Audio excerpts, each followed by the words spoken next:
স্বাগতম learning engineering বাংলায়। আমি কামরুজ্জামান কনক রয়েছি আপনাদের সঙ্গে। আজকের এই ভিডিওতে আমি আলোচনা করব আর্থ টেস্টিংয়ের উপর। আমাদের বাসাবাড়ি বা কলকারখানা বা অফিস বা কমার্শিয়াল বিল্ডিং ইত্যাদির ইলেকট্রিক্যাল সেফটির জন্য আমরা আর্থিং করে থাকি। এই আর্থিং প্রপারভাবে হয়েছে কিনা এবং প্রপারভাবে এ কাজ করছে কিনা এটি জানার জন্য আমাদের আর্থ টেস্টিং করা দরকার হয়।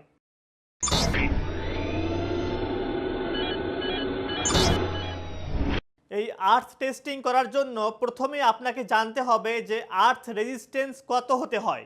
আমাদের যে পাওয়ার প্ল্যান্ট রয়েছে যেখানে বিদ্যুৎ উৎপন্ন হয় সেই সব পাওয়ার প্ল্যান্টে আমরা আর্থ রেজিস্ট্যান্স ধরে নেই 0.1 থেকে 0.5 ওহম পর্যন্ত।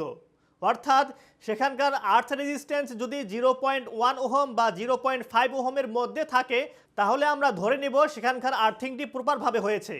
আর আমাদের যে সাবস্টেশন রয়েছে এই সাবস্টেশনের আর্থ রেজিস্ট্যান্স হচ্ছে 1 থেকে 2 ওহম পর্যন্ত। অর্থাৎ সাবস্টেশনে যে আর্থিংগুলো করব সেই আর্থিংয়ের রেজিস্ট্যান্স 1 থেকে 2 ওহমের মধ্যে যেন থাকে। আর আমাদের যে হাউস ওয়্যারিং রয়েছে অর্থাৎ বাসাবাড়ির যে আমরা ওয়্যারিং করি এই ওয়্যারিংয়ের যে আমরা আর্থিং করে থাকি সেই আর্থিংয়ের রেজিস্ট্যান্স 5 থেকে 8 ওহমের মধ্যে হতে হবে। অর্থাৎ আর্থ টেস্টার দ্বারা যদি আমরা পরিমাপ করি তাহলে এর রেজিস্ট্যান্স 5 থেকে 8 ওহমের মধ্যে থাকলে আমরা ধরে নেব এই আর্থিংটি প্রপারভাবে হয়েছে। এখন আমরা দেখব যে এই আর্থ রেজিস্ট্যান্স কীভাবে টেস্টিং করা হয়। এই আর্থ রেজিস্ট্যান্স পরিমাপ করার জন্য আমাদের আর্থিং টেস্টার বা আর্থ টেস্টার দরকার হবে। এটি দুই ধরনের বাজারে পাওয়া যায়, একটি হচ্ছে অ্যানালগ আর একটি হচ্ছে ডিজিটাল, এবং এটি বিভিন্ন ব্র্যান্ডের হয়ে থাকে। এই মিটারগুলো দিয়ে আর্থ টেস্ট করার জন্য আপনাকে দুটি এক্সট্রা আর্থ ইলেকট্রোড লাগবে যা সেই টেস্টারের রিকোয়ারমেন্ট অনুযায়ী আপনাকে বসাতে হবে। সেই আর্থ ইলেকট্রোড দুটি 10 মিটার বা 20 মিটার দূরে স্থাপন করতে হতে পারে, সেটি সেই আর্থ টেস্টারের রিকোয়ারমেন্ট অনুযায়ী আপনাকে করতে হবে। সেই ইলেকট্রোডগুলো বসানোর পরে এবং মেইন আর্থিংয়ের সঙ্গে সংযোগ দিয়ে আর্থ টেস্টারের আর্থিং টেস্টিং বাটন চাপলে আপনি আর্থ রেজিস্ট্যান্সের মান পেয়ে যাবেন।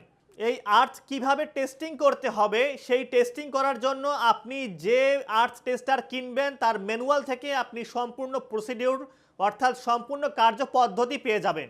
এখন কথা হচ্ছে আমাদের অনেকেরই কাছে এই টেস্টার অ্যাভেলেবেল না, অর্থাৎ অনেকের কাছে এই আর্থিং টেস্টার নাই বা অনেকেরই এই আর্থিং টেস্টার ক্রয় করার সামর্থ্য নেই। সেই ক্ষেত্রে আরও দুটি পন্থা রয়েছে, সেই পন্থাগুলো অবলম্বন করে যদি আপনি আর্থিং টেস্ট করেন তাহলে মোটামুটি এটি নিশ্চিত হওয়া যাবে যে আমাদের আর্থিংটি ঠিক আছে কি না। এর একটি পদ্ধতি হচ্ছে মাল্টিমিটার পদ্ধতি বা ভোল্ট মিটার পদ্ধতি। এই ভোল্ট মিটারকে এসি ভোল্টেজে সিলেক্ট করে আপনাকে একটি 3 পিন অর্থাৎ পাওয়ার লোড সকেটের কাছে যেতে হবে। সেখানে সেই 3 পিনের ফেস এবং নিউট্রালে দুইটি নব ঢুকিয়ে আপনাকে প্রথমে ভোল্টেজ পরিমাপ করতে হবে। আপনি যে ভোল্টেজ পাবেন সেটি 230 হোক বা 220 হোক, যেই ভোল্টেজ তাৎক্ষণিক পাবেন সেটি আপনি একটি খাতায় নোট করবেন। তারপরে আপনার নিউট্রাল নবটি খুলে অর্থাৎ আপনার যে ভোল্ট মিটারের যে নিউট্রাল বা কালো যে নবটি রয়েছে সেই নবটি খুলে আপনি সেটি আর্থিংয়ের জায়গায় স্থাপন করবেন। অর্থাৎ সকেটের উপরে যে আর্থিংয়ের টার্মিনাল থাকে সেই টার্মিনালে স্থাপন করতে হবে। তাহলে ফেস এবং আর্থিংয়ের মধ্যে একটি ভোল্টেজ দেখাবে। এখন এই ফেস এবং আর্থিংয়ের ভোল্টেজটি আপনি লিপিবদ্ধ করবেন। এখন এই দুটি ভোল্টেজকে আপনি কম্পেয়ার করে দেখবেন, যদি আপনার ফেস নিউট্রাল এবং ফেস আর্থিং দুটোরই ভোল্টেজ সমান থাকে বা অল্প কিছু কম বেশি হয় তাহলে আমাদের বুঝে নিতে হবে যে আমাদের আর্থিংটি ঠিক রয়েছে। কিন্তু যদি এর ভোল্টেজের ডিফারেন্সটা অনেক বেশি হয়ে যায় বা কোনো ভোল্টেজ শো না করে তাহলে বুঝতে হবে আমাদের আর্থিংটি ঠিক নাই বা আমাদের আর্থিং করা নাই। আর আরেকটি সহজ মেথড হচ্ছে, সেটি হচ্ছে লাইটিং পদ্ধতি।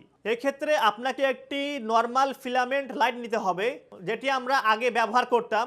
সেই লাইট নিয়ে সেই লাইটের দুটি টার্মিনাল, একটি হচ্ছে ফেস আর একটি হচ্ছে নিউট্রাল, এই ফেস টার্মিনালটি সেই সকেটের ফেজে ইনপুট করতে হবে এবং নিউট্রাল টার্মিনালটি সেই সকেটের আর্থিংয়ে সংযোগ করতে হবে।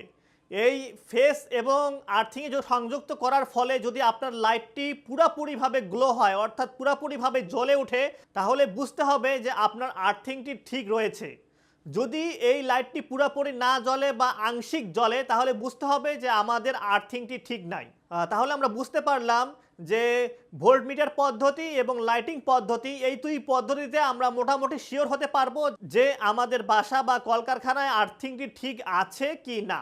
এখন কথা হলো যে আমরা আর্থ রেজিস্ট্যান্স পরিমাপ করলাম এবং আমাদের যে রেঞ্জ রয়েছে সেই রেঞ্জের বাইরে অর্থাৎ বেশি আর্থ রেজিস্ট্যান্স দেখাচ্ছে, সেক্ষেত্রে আমরা কি করতে পারি?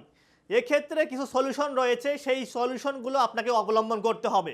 তার মধ্যে প্রথম পদ্ধতি হলো ময়েশ্চার পদ্ধতি, অর্থাৎ আপনার এই আর্থিংয়ের জায়গাটিকে লবণ পানি দিয়ে ভিজে দিতে হবে, অর্থাৎ এখানে ময়েশ্চার তৈরি করতে হবে।